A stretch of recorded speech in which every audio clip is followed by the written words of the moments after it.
দেশের প্রায় সব ফিলিং স্টেশনের চিত্রই এখন এমন।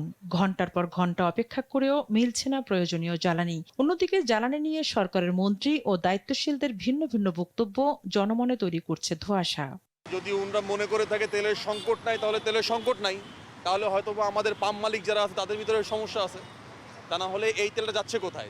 মহাখালী ফ্লাইওভারের নামার ব্রিজ থেকে দাঁড়াইছি, তো এখন এই পর্যন্ত আমি এখানে আসছি। এখন বাজে বেলা 12:26 বাজে। তাহলে বুঝেন, যদি দেশে যদি তেলের সংকট না হয় তাহলে এত সিরিয়াল কিভাবে লাগে। আন্তর্জাতিক নানা ইস্যুতে অতীতেও জ্বালানি সংকটে পড়েছে বাংলাদেশ। তবে মধ্যপ্রাচ্যের সাম্প্রতিক যুদ্ধ পরিস্থিতি এবার বড় ধরনের চাপ তৈরি করেছে জ্বালানি খাতে। উদ্বুদ্ধ পরিস্থিতিতে দেশের মজুত ও সংরক্ষণ সক্ষমতা নিয়ে প্রশ্ন উঠেছে। এ খাতে স্বাধীনতার পর থেকে তেমন কার্যকর ভিগো ওয়্যার গার্ড প্রয়োজন মতো বাঁকানো যায়, অধিক চাপেও ভাঙে না। ভিগো কোনো উদ্যোগ দেখা যায়নি। যে কয়েকটি প্রকল্প নেওয়া হয়েছে সেগুলোও আটকে আছে দীর্ঘসূত্রিতায়।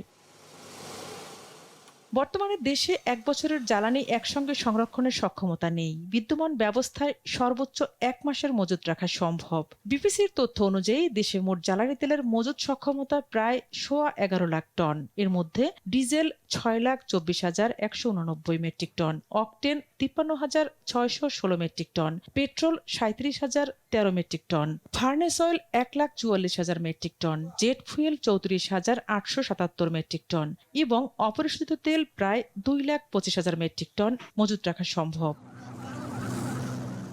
চাহিদা অনুযায়ী নিয়মিত আমদানি, সরবরাহ ও ব্যবহার এ চক্রে চলছে জ্বালানি ব্যবস্থাপনা। বিশেষজ্ঞদের মতে অতীতে কোনো সরকারি জ্বালানি খাতকে যথাযথ গুরুত্ব দেয়নি। জনগণকে জ্বালানি নিরাপত্তা দেবে, জ্বালানি সরবরাহ দেবে, সাশ্রয়ী মূল্যে জ্বালানি পাবে ভোক্তা, এগুলো ক্রয় বিক্রয় ঠকবে না, প্রতারিত হবে না। এসব প্রতিষ্ঠানগুলোর কারণেই বিআরসি, কম্পিটিশন কমিশন, ভোক্তা অধিদপ্তর এরাই তো করবে। তারা যদি না করে তা আপনি এসব আইন দিয়ে কী করবেন, এসব প্ল্যান দিয়ে কী করবেন? তারা তো অকেজো নিষ্ক্রিয় লাশে পরিণত হয়ে গেছে। বর্তমান পরিস্থিতি মোকাবেলায় সাশ্রয়ী ব্যবহার নিশ্চিত করার পাশাপাশি বিকল্প উৎস থেকে জ্বালানি সংগ্রহের উদ্যোগ নেওয়া হয়েছে। আমরা জাস্ট নিকট ভবিষ্যৎটা আমাদের কি রকম সেটা বলে দিতে পারি, এবং সেটাই আপনাদেরকে বলছি ইনশাল্লাহ, যে আপনারা উদ্বিগ্ন না হয়ে আমরা মানুষকে আশ্বস্ত করি যে আমাদের পর্যাপ্ত মজুদ আছে। জ্বালানি বিশেষজ্ঞরাও বলছেন অতিরিক্ত মুনাফার আশায় কিছু ব্যবসায়ী কৃত্রিম সংকট তৈরি করছে।